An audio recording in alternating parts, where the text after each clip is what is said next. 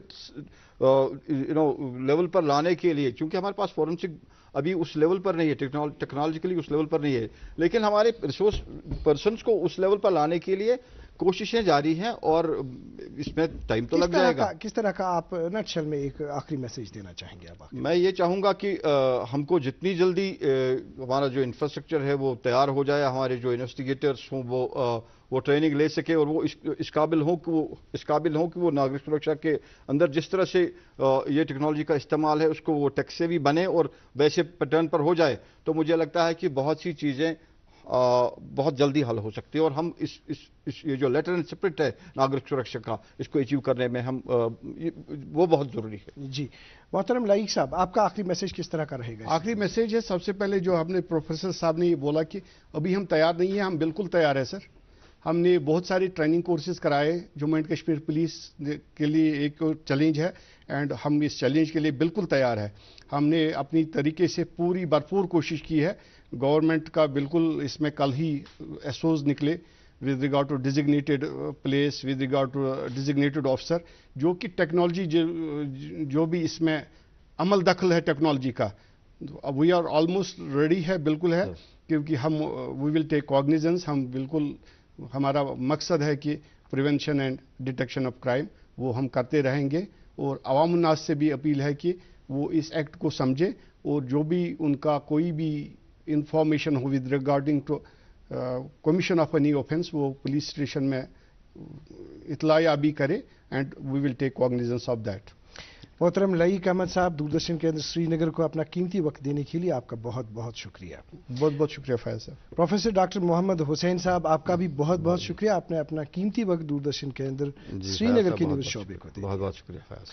नाज़रीन मोहतरम, जिस तरह से आज की नशिस्त, आज का प्रोग्राम भी आप तक पहुंचा और आज के प्रोग्राम में हमारे सामने ये बात आ गई कि वाकई तौर जो नागरिक सुरक्षा है, नागरिक सुरक्षा वाकई तौर ये एक्ट दर्शाती है, क्योंकि इसमें इंसाफ एक्यूज को भी है, इसमें विक्टिम को भी इंसाफ है, हर एक के लिए इंसाफ है।